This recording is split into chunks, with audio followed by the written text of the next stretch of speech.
Okay, this is Diana's carriage, and she sent it because it got dropped. And that means it broke the end of the foot off here. It also broke this separation cam. Well, it bent the separation cam, and it broke this F cam right here that you see if you looked up the parts. The separation cam is pretty straightforward. The foot is quite difficult. You have to take the entire assembly off, remove the foot, replace the foot, put the assembly back. And she ran into a problem here with this F cam, and the problem is in here it is posted to the inside of the carriage, and this screw looks like if you take it out it would come out, but it's got a nut on the back side of the screw. So you basically have to strip down the carriage to get that changed out. But now it's ready for testing. The carriage is working just fine now, but one of the things that happens when a foot is messed up is it'll do this just fine, but it won't knit back from hold. So as part of my testing, I always do some short rowing because it shows up some things that nothing else short rows. And we will then get to knit back from hold. These rows are getting shorter and shorter. Let's do it one more time. Now I'm going to put this button into N where it was in H, and it knits back from hold just fine. Now, to be safe, it's smart to do it on both sides.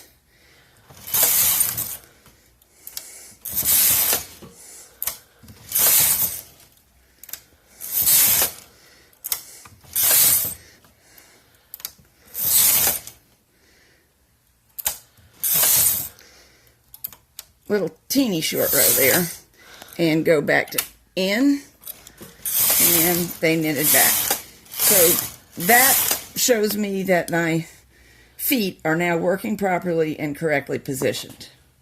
This is a delicate little tuck pattern that's pretty, usually seen from the purl side, and it does not tuck every single row, so we'll test the intermittent capacity.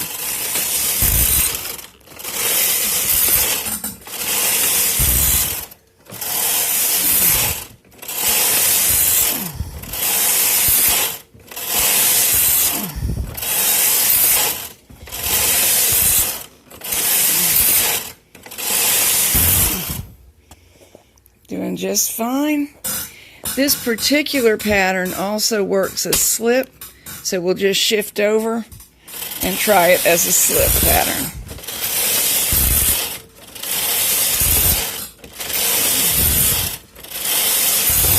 It's not perhaps the prettiest slip pattern ever, but we just want to make sure that all the functions work.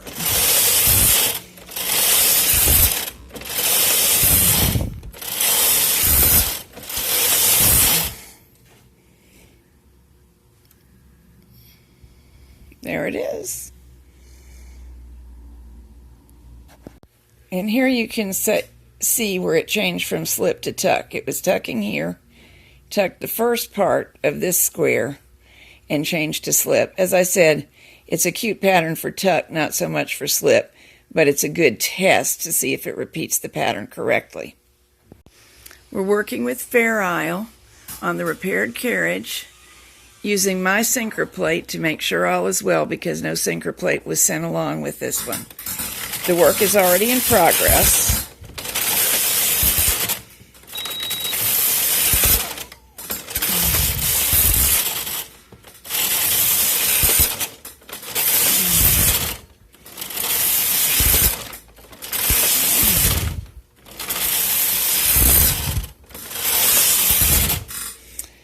You can see that's working just fine. So I will change over to tuck and slip and we'll try those.